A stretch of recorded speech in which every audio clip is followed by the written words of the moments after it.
So today we have Ian Jim Beauchesne here presenting. Jim, as many of you know, is the former visitor services supervisor here, who I've worked with for the past previous 17 summers, and now 18 with Britt here. So, Britt, yes, our VSS. Off camera. Yes, okay, that's all right. Okay. So Jim is the retired VSS here after 23 plus years, who has kindly in retirement now offered to come back here today to present today's program, Lawrence Heritage State Park meets Latino City, updating the permanent exhibit. Okay, so thank you, Jim, for your presentation here today. And, thank you for the invitation, yes, Rich. You're welcome, Jim, and I will let you take it from here then. Oh, okay. All right. How about that? Hey, everybody. Hey. Thanks for coming out. Today's topic is about a project that's been going on for several months now with the park and the Friends in cooperation with some of our other close friends and partners here in Lawrence. And it's based on the fact that the exhibit downstairs, when's the last time you went through the exhibit on the first and second floor? A couple days ago. I was going to say, yeah, me too. Yeah. To what? 2 weeks ago. Well, you are not a representative audience. Let's put it that way. You are hardcore, true blue history buffs if you've been through the permanent exhibit in the last couple of years. I mean, in the last couple of weeks, let alone the last couple of years. You know, the exhibit's been here a long time, basically since we opened in 1986. Most people take it for granted. Most people who come into the front of the building, I mean, other than groups who are here specifically for a tour and the occasional new visitor, but a lot of people just come right up here for an event and don't go through the exhibits downstairs. So we're going to talk about the exhibits and a little bit and about why they need updating and specifically what updating they need. But first, a little background. The heritage parks were created by the Massachusetts state government as way back in the late 70s, believe it or not, when this guy, Mike Dukakis, was governor. You all remember him, okay? So, my job to him. So, Massachusetts, like a lot of the country, was doing fairly well economically through the 60s and 70s, but the city of Lawrence and the other older industrial cities in Massachusetts were all in various stages of decline, okay?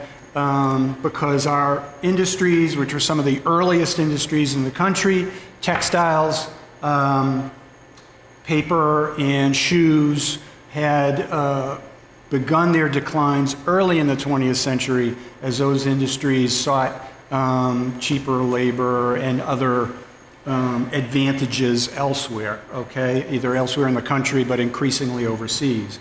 So it's kind of an anomaly with the economy generally doing well, but places like Lawrence, Lowell, Lynn, Holyoke, etc., are really down on their heels. So the Dukakis administration, and I don't know exactly who gets the credit for it or who did it, but Dukakis tends to get the credit for it, came up with the idea of creating these heritage parks in some of these older declining industrial cities in Massachusetts as a way to hopefully help revitalize those cities.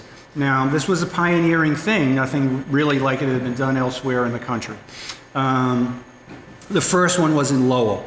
And it was due in part to the fact that Lowell already had this local groundswell of support for a plan to use its history to spur revitalization, okay?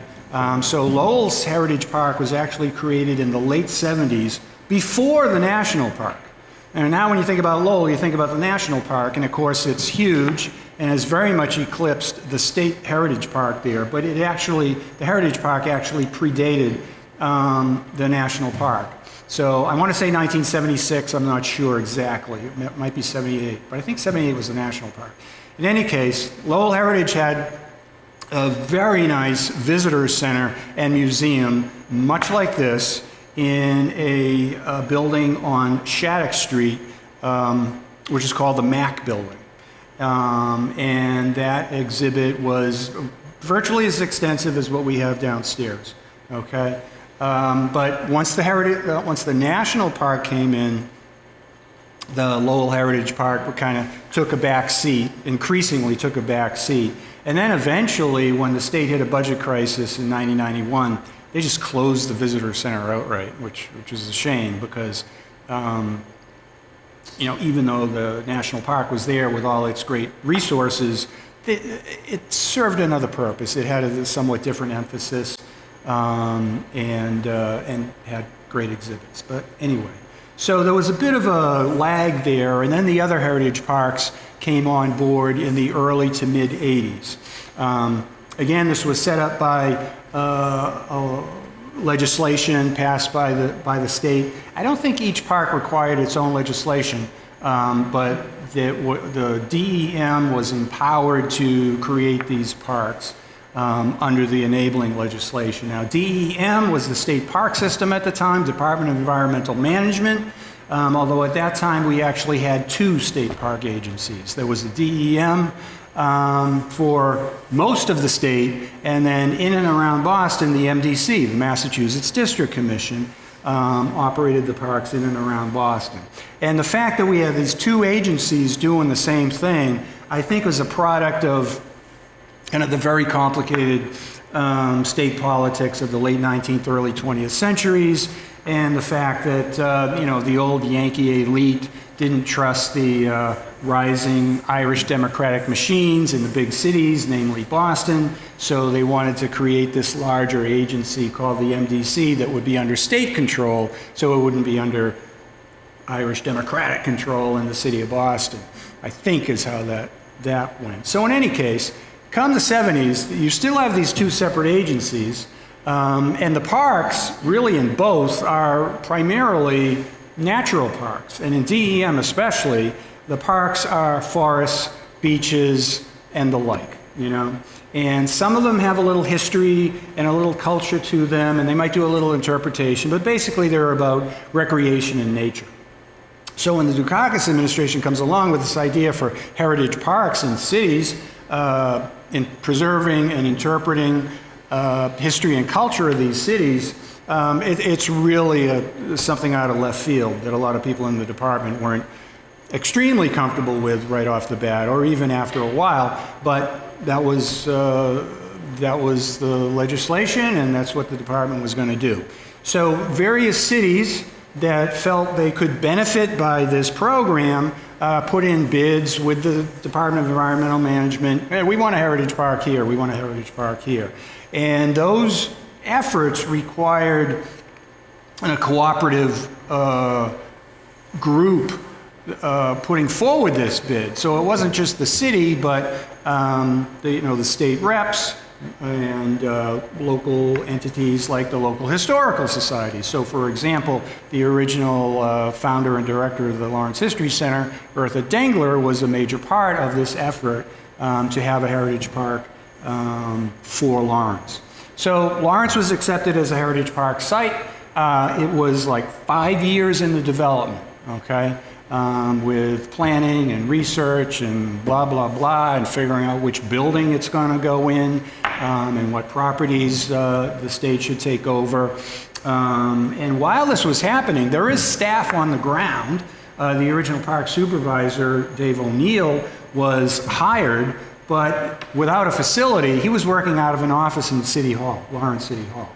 And I think he actually had as well, before the visitor center opened, they also had a VSS, who again was working and offering programs out of an office in City Hall. So finally, with all this work by consultants for the state in consultation with the local advisory committee, the visitor center is designed, the exhibitry is designed in great detail, and is installed and open to the public on Labor Day 1986, which happened to be September 1st. happened to coincide with the first large-scale Bread and Roses Festival. So this is a huge event. All the city fathers and powers that be are here. A lot of support from business, the banks, Eagle Tribune, et cetera, et cetera. It's really seen, history is really beginning to be seen as the vehicle to help revitalize Lawrence and to bring people together. The exhibitry in the exhibit downstairs very much emphasizes Lawrence's being an immigrant city and the commonalities among the immigrants past and present. But there's something lacking from our perspective today. This is created in 1986, and the permanent exhibit, and it hasn't undergone a major or even a minor alteration since then. The department hasn't had the money, and it hasn't prioritized this kind of thing. God knows there are other needs, tremendous needs for delayed maintenance projects all over the state park system. It is notoriously underfunded. And I can say that as a retiree, not representing the department, but representing the Friends of Lawrence Heritage State Park. So one of the things that is fairly obviously lacking in the exhibitry downstairs, which again dates back to 1986, is much on the developing Latino presence in Lawrence, which obviously now represents a majority of the city's population and the culture and business and so on. That had begun by 1986, had been underway for a couple decades, or decade and a half, a couple decades, but it wasn't very well represented in the exhibit. So folks who'd been through had commented on the fact that the exhibit was a little weak on recent history and on the Latino presence in Lawrence. We acknowledged that and thought maybe it was about time to do something about it. Now, the project started with a friend of ours named Mark Cutler, who is an instructor in Spanish at Phillips Academy. He also happens to be the president of the board at our partner organization, the Lawrence History Center. But Mark, in his role at Phillips Academy, teaching Spanish, has had this project going for 10 years now, in which his classes will visit Lawrence and do videotaped oral histories of Laurentians, many but not all Latino, about their experiences in Lawrence, or recording life and times and the history of the city over the last 30, 40 years. Basically what our exhibit is lacking. So Mark learned about a grant opportunity being offered by Mass Humanities. Mass Humanities is a state-based agency, not a government, although it gets most of its funding from the government, but it's the state affiliate of the National Endowment for the Humanities. Gets a lot of its funding from the NEH, gets some of its funding from the Mass Cultural Council. They're offering a grant for organizations to do projects to tell the underrepresented stories of their cities or towns. And what were we talking about here but underrepresented stories? So he thought we should apply for it. A couple of the images that will illustrate what I was just talking about in terms of the absence of this subject matter in the permanent exhibit.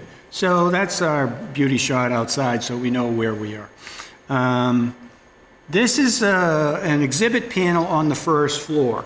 For those who don't remember, the first floor is organized as a model of downtown Lawrence with a model mill building and boarding house and city hall, and the carpet is a color-coded map. And then in the far corner, there is a panel on immigration. And for some reason, the exhibit designers, who did a wonderful job, very creative, didn't think of a way to maintain the mode they were in of models, model mill building, model boarding house, model city hall. Well, they could have done the immigration part with a model tenement building, right? I don't know why that didn't dawn on them. And I've seen that done in other museums. So what they did was create just this large glass panel with 4 buttons. You see the green buttons on the bottom of the screen. And when you press a button, you are presented with images and text about one of 4 major waves of immigration in Lawrence history. Now, summarizing it into 4 waves is an oversimplification, but it's close enough to the truth. It works, okay? So the first wave references the Irish famine immigrants of the late 1840s, early 1850s. The second button references the wave that immediately followed, which was Germans, French Canadians, and a couple of others in the 1870s, 80s, etc. The third button represents the huge wave during the Ellis Island era of the 1890s to 1920 or so, which is all the folks from Southern and Eastern Europe. And then finally, the last button, the fourth button, says the present. And when you press the button for the present, you see something like this, okay? So this is the text says, who's coming to Lawrence today? The map shows places of origin being Latin America, a smaller circle for Southeast Asia, and some photos. There's more photos than that. The text says, who's coming to Lawrence today? Most recently, people from Southeast Asia and Latin American countries have made Lawrence their home. People from over 40 countries have settled here, often for similar reasons. To escape difficult circumstances in their homeland, seek a better life for themselves. Today, the influence of many cultures is evident in Lawrence. Ethnic groceries and restaurants, religious denominations, festival parades, and vigorous political campaigns are all aspects of Lawrence's rich cultural heritage. Well, it's all true, and it's all very kind of brief and abrupt summary fashion. And that's it. That's it for any reference to the immigration of Latin Americans to Lawrence, let alone their evolving into the dominant population in Lawrence for the first floor exhibits. So we go up to the second floor. The second floor exhibits are a chronological treatment of Lawrence history. You go through time as you go around the second floor. So when you get to the end, after a segment about the Bread and Roses strike, which is kind of treated as the climactic moment in Lawrence history, it then whisks you through the rest of the 20th century very superficially with these newspaper front page mock-ups that you see on the right side of this photo. Okay, so there's basically one per decade, and it highlights some of the big events during those decades, like 1234 lost with the Titanic, teens, 20s, 30s, 40s, 60s, etc. It's all fairly, it's a fairly superficial treatment of that period in time. Like, for example, that's the 1950s. And this is the last one. And this is an odd one. This is the one for the 1980s. And it's smaller than the others. If you go back, you see the others are like 2-panel things. And then when this one for the 80s is just the 1 panel. And actually, when I looked at the exhibit planning document, which is like a 3-inch thick binder document, this isn't even included. The diagram only shows all those panels on the right side with the double panels for the decades. So somewhere in the development stage, they decided we needed to add one for the 80s, even if it's a little smaller. But it's all about the high hopes Lawrence had in the 80s. It's about Emerson College coming to Lawrence, and the hotels are going to be developed, and all this stuff. about, maybe half of which actually happened, if that. And in fact, so little of this stuff happened that I think somebody found it a little embarrassing. Because when I started working here in 1998, this thing was in the basement.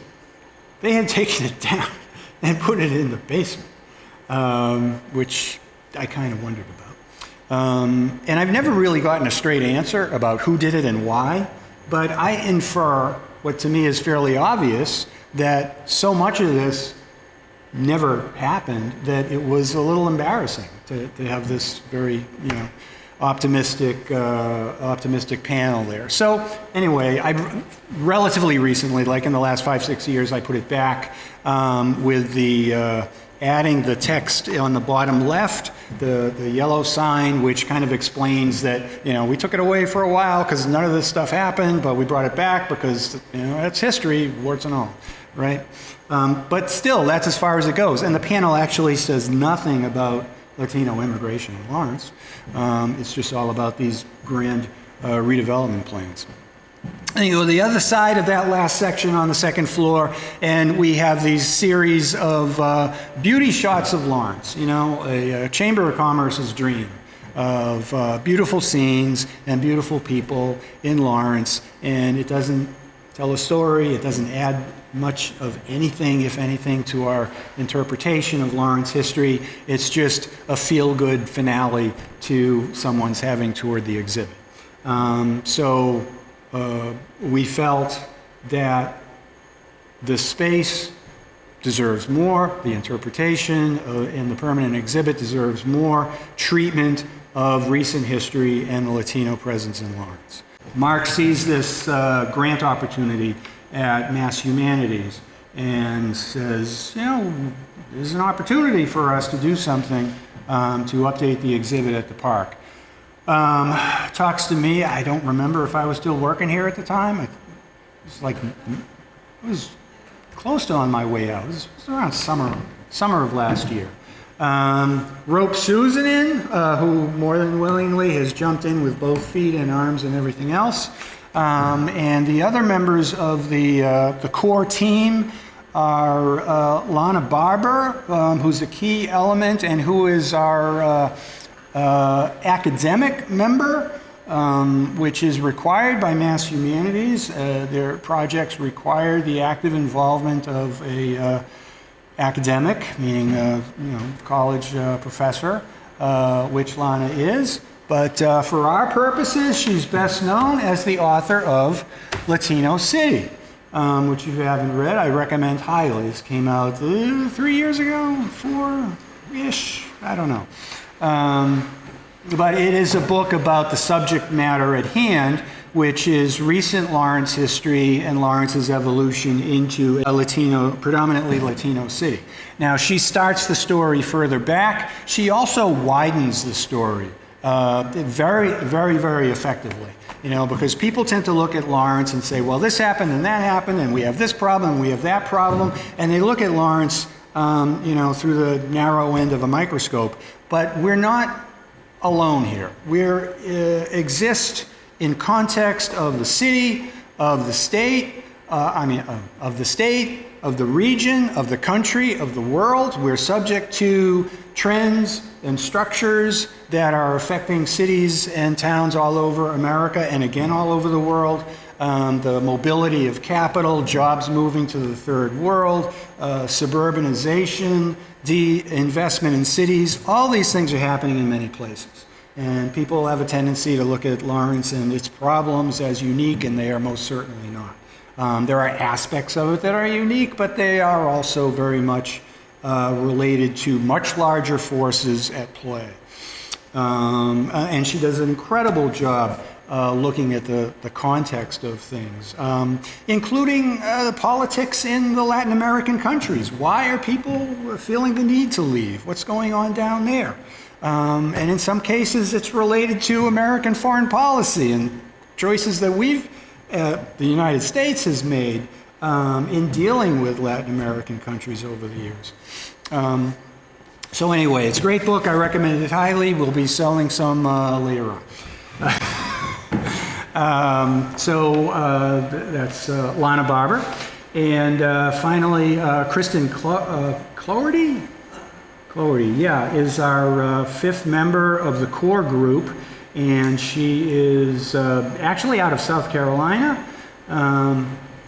Savannah specifically, and runs a project called the Nobis Project, which I should be able to describe better, but I can't. Can you, Susan? It's hard to describe what she does. A vehicle for carrying out community engagement projects. Which- She's worked a little bit in Lawrence. She's certainly helped us with that element of this project. Yeah, tremendously. But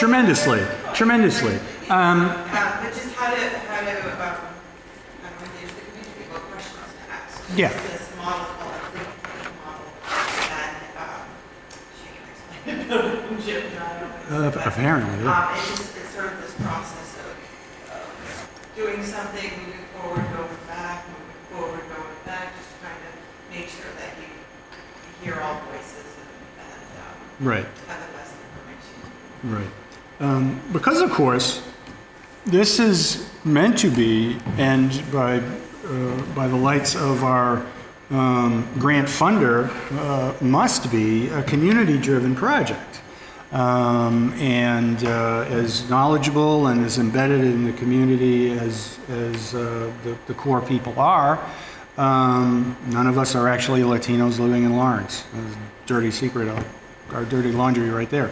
But not only are we actively seeking to solicit the stories of Latino Laurentians, but also their involvement in the project as advisors to the project, helping us select materials, select stories,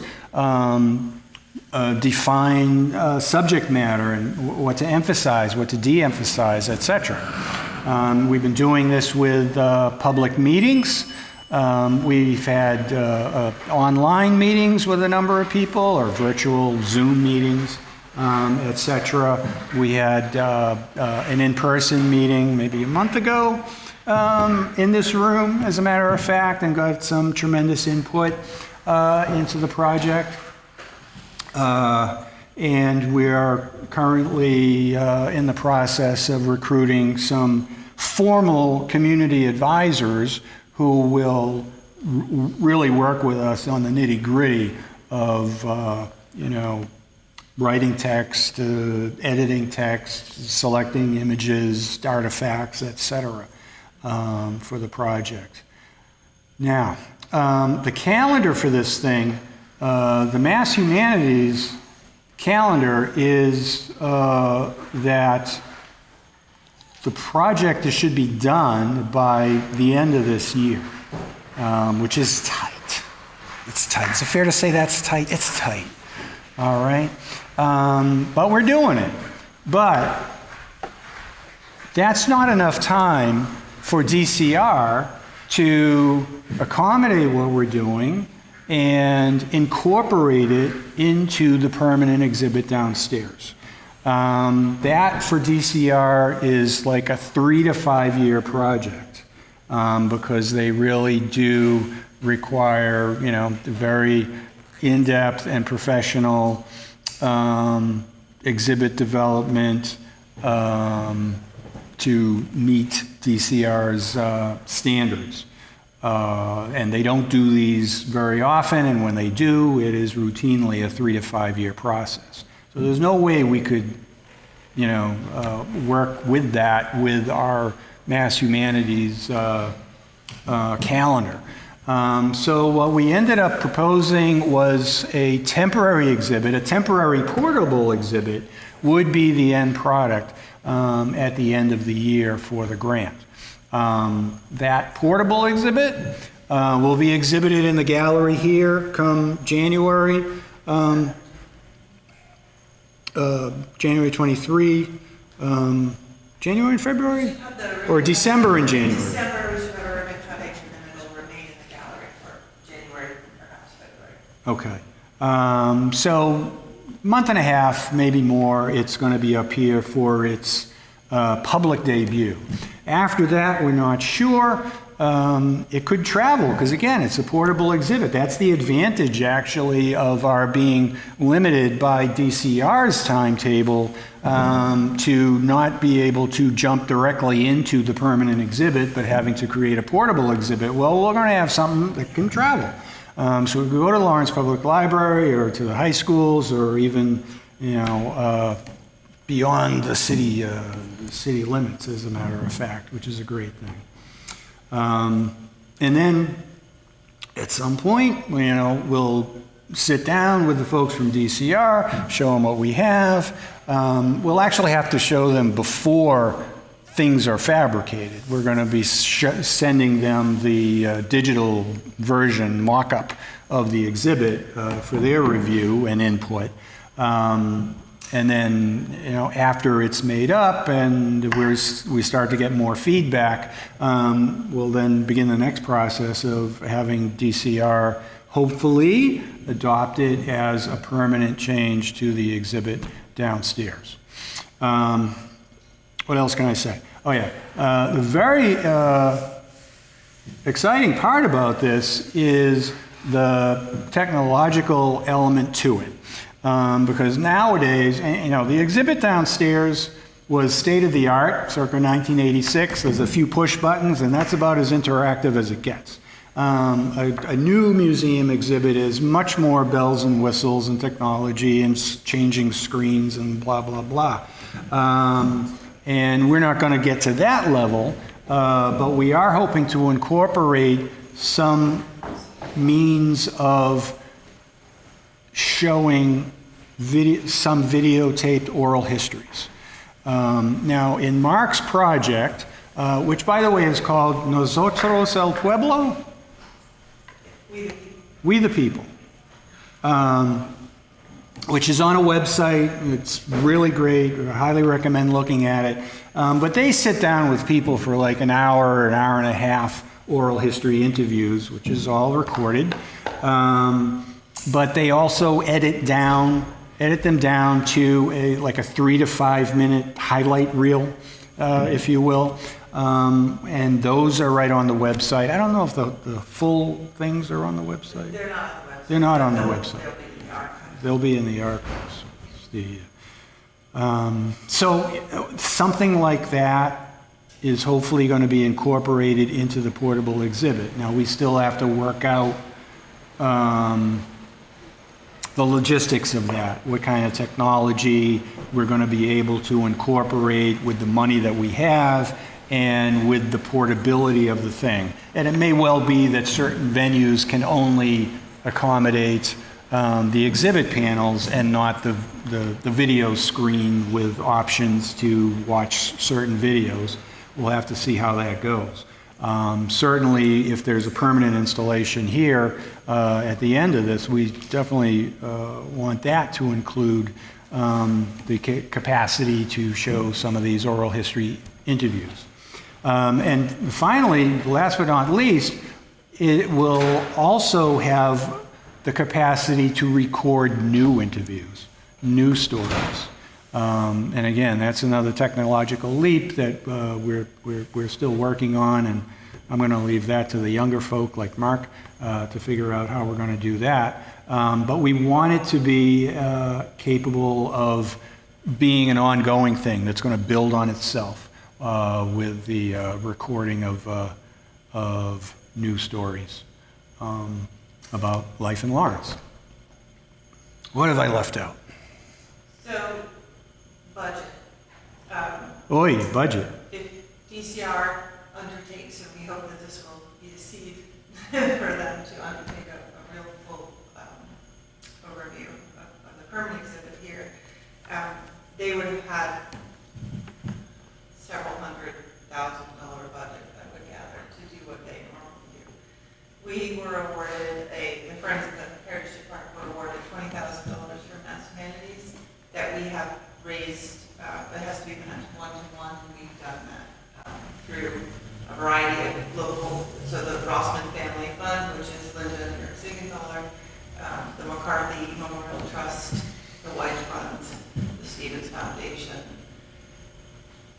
LCC?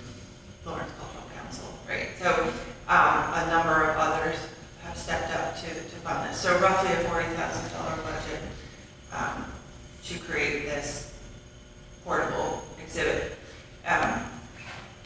What Jim was talking about, being able to record oral histories, is we're going to purchase a booth, essentially, a portable booth where people can sit in and record their stories. We're looking for a double wide, one that maybe one or two people can sit in, because there's this intergenerational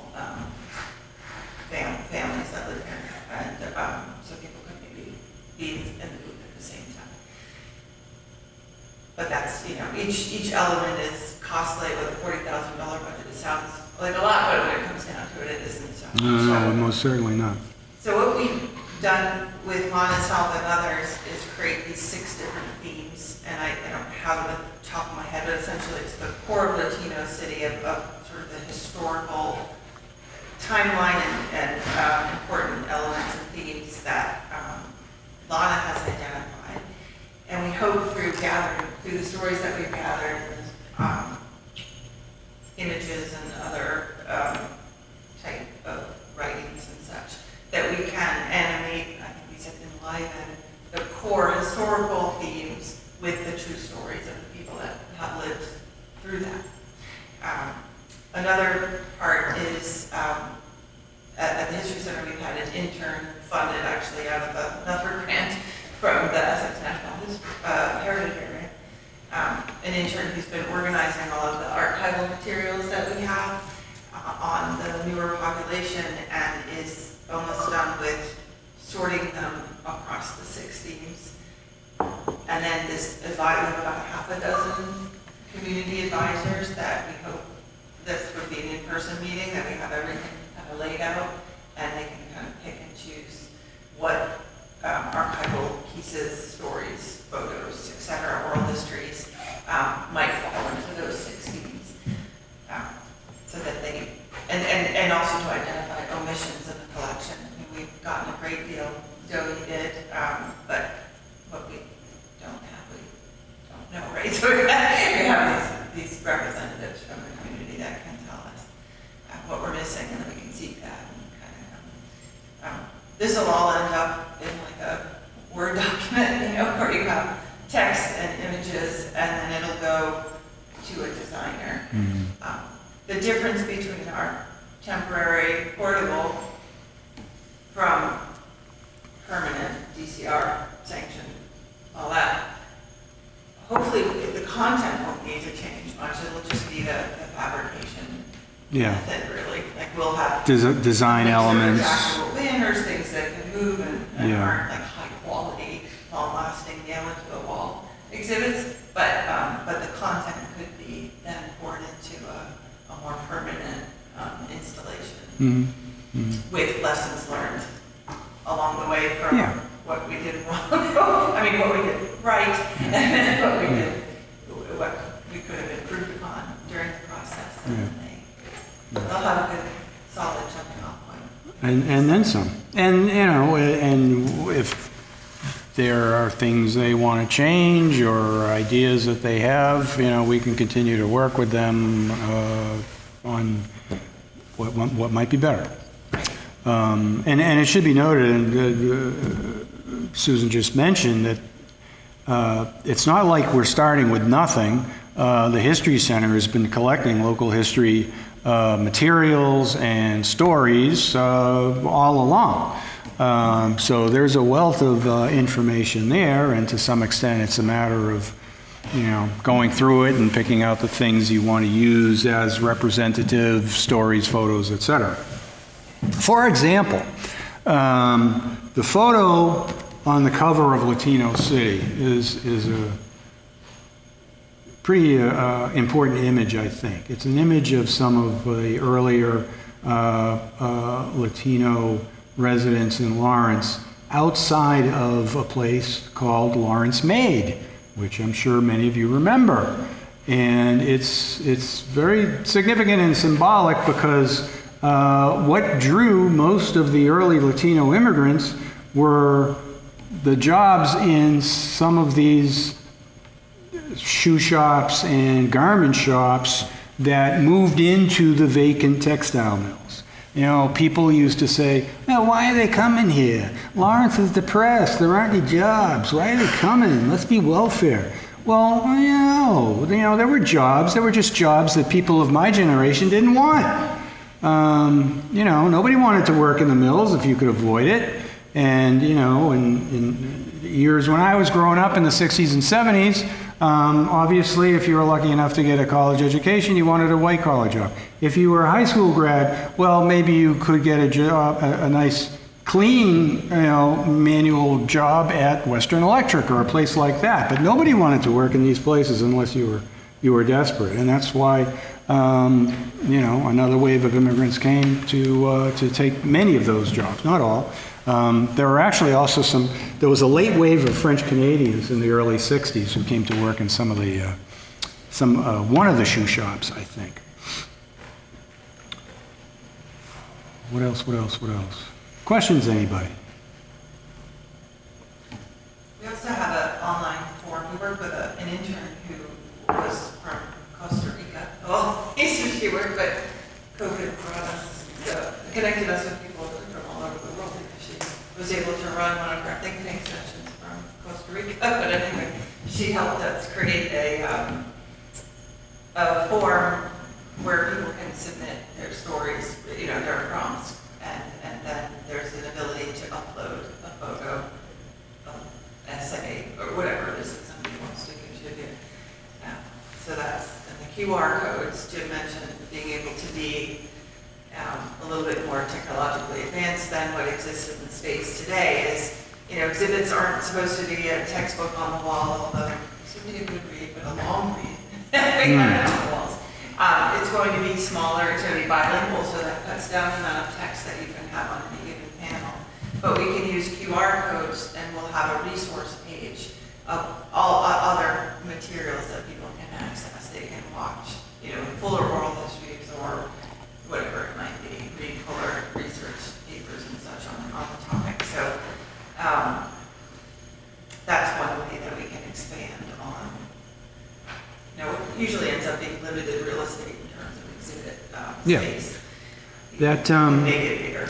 That area at the end of the exhibit on the second floor, where those beauty shots of Lawrence are, I measured that out. That's 25 feet long. So you can put something decent in there, but it will have to be carefully chosen material to highlight the essential stories we want to tell. So where would the permanent home be in this? Well, I envision it replacing those big photos on the left side on the second floor because those really don't add much, right? Now, how that's going to meld with the mock-up newspaper front pages on the other side is a question. Those are kind of substandard, and certainly by present museum design standards, but I don't know what the folks at DCR are going to say. I mean, it's up to them about how far we can go with this as far as the permanent installation goes, and how much it and how it's going, how we're going to manage the transition from the old newspapers on one side to this modern thing on the left side is still to be determined. So I do highly recommend going to the website for Nosotros el Pueblo and watching some of those highlights of the oral histories. In the last round of oral histories, which was just done over the last few months, includes one by Yadira Betances, recently recognized by the Lawrence History Center with their big award, but it's a very moving 5 minutes, to say the least. But they also included in that is Louise Sandberg, and yours truly was interviewed in that, and also Nelson Booten. And I don't know how many folks know Nelson Booten. He's he still works for the school department, right? Okay, so he's been with a number of Lawrence nonprofits, and he actually was connected to the park at one time because he used to live in the apartment above the boathouse. But he's interviewed in this thing, and he tells one of my favorite stories, which is that when he was newly arrived here in Lawrence and feeling very alienated as a young Dominican who spoke no English, but he somehow came here and watched the video about the Bread and Roses strike and how the immigrants of 100 years ago were put through the ringer, etc. And he found that very kind of comforting and reassuring that, you know, they made it, I can make it too. So I love that story. Stelvin Mirabal from the... Yeah, Stelvin Mirabal from the Asociación Carnavalesca de Massachusetts. Dominican. The carnival dance group with the wild and crazy costumes. Nelson, there's a new book out called The Fight to Save the Town, Reimagining Discarded America by a woman named Michelle Wild Anderson. She looks at 4 communities, and Lawrence is one of them. There's about 50-some pages. Really? We added it to the collection, but we didn't Okay. buy it to sell it. We just bought one. But anyway, so Nelson is quoted in there, Juan Bonilla, a lot of the folks that were involved with Lawrence. Stealing our people, eh? Well, they're some of the ones that have offered their help. Yeah. That's community Yeah. advisors. No, So- they're good But anyway, that's newly. good things to say. What's the name of that again? The Fight to Save the Town, Reimagining Discarded America. I made the PDF for Lawrence too. Yeah. Speaking of books, and speaking of books that are about Lawrence in some way, shape, or form, we have here a newly published book called Where Are the Workers?, which is about the treatment of workers and labor in museums around the country. And needless to say, there is a chapter on Lawrence. And the chapter on Lawrence is a co-creation of myself and Susan and some other folks from the History Center, Kathy Flynn particularly. And it's about the interpretation of the Bread and Roses strike and of the aftermath of the Bread and Roses strike, namely the God and Country thing. And you know, we had each submitted our own separate proposals for chapters in the book, and the editors came back and said, well, we can't have 2 chapters about Lawrence, so can you put yours together? And through much pain and wailing and gnashing of teeth, we managed to put our 2 chapters together into 1 chapter, and hopefully that works. But you know, it's interesting. But what are we selling it for? $28. 28. Yeah. 28 smackers. Well, so I'm going to leave these for the park. Yeah, these will be here, or along with, of course, our new batch of Latino cities, which are $30. But hopefully of interest. cheaper than like I've seen it online. Yeah, yeah. Now, you got to understand, folks, it might seem a little pricey for paperbacks, but these are put out by academic publishers, and the hardcovers are usually like $80, and paperbacks 25 to 30. That's not unusual, because, you know, as wonderfully written as they are, they're not going to sell millions. Well, who knows? Well, who knows is right. Jim, Yes, Rich. I have a question. Okay. Please. So, once the exhibit is up and running, you know, the additional new exhibit. Yeah. So, now the interpretive staff, like myself, whoever the DSS is, I imagine like we would have to be trained somehow to interpret the new exhibits, right? So like, who would be responsible for that when that point comes, you know? Well, if you're talking about not the temporary installation here, but the permanent exhibit downstairs, you're going to be retired by then, Rich. You have nothing to worry about. Okay, that solves that then, okay, all right. And then if I'm mistaken, wouldn't it be the DCI? Well, yeah, I mean, DCR is going to train you. In theory, they may consult with Susan or myself if they're interested in doing that. Or you could just tell people to read this damn book. The exhibit, if the exhibit's done right, it should be fairly self-explanatory. Okay, yeah, there you go. Yeah, we'll give you the audio book and you're good to go. All right, it'll help you self-talk. You just press the button, listen, it'll tell you. You know, what folks here are going to need some training with is the technology. Right. If it does incorporate videotaped oral histories to be shown or to be recorded, as we intend to do, then that's going to require some ability to keep it going. Yeah, roll that out. Probably an iPad Yeah, or two. yeah. Just a touchpad. And, you know, of course, as time goes on, the technology becomes more and more user-friendly, et cetera, but, you know, things happen. Will these books be available at the festival, Of course, those books will be available at the festival. which the council approved last night, by the way? At the Lawrence History Center's tent. You're going to be there, right? Yeah. Yep. I will be Okay. there, and so we'll have them there. And then the History Center's annual meeting on, when is it, September 24th, where Bob is going to do a book event. And I sent him like right out for Trails and Sales that all the authors would be there, so. All the relevant authors. Can you come on September 24th? Well, I'm planning to. That's always a nice event. Events have to get it, like, were due 3 weeks ago or something. Like, Yeah. they're really early, so. Yeah.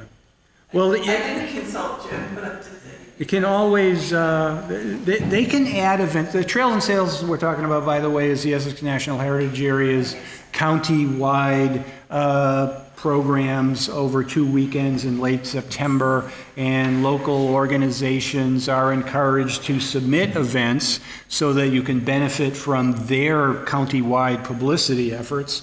And speaking of publicity, they want you to submit events early so they can get it into the printed program book, but if you're too late for that, you can still get on the online calendar, which is more and more what people rely on as opposed to the printed book.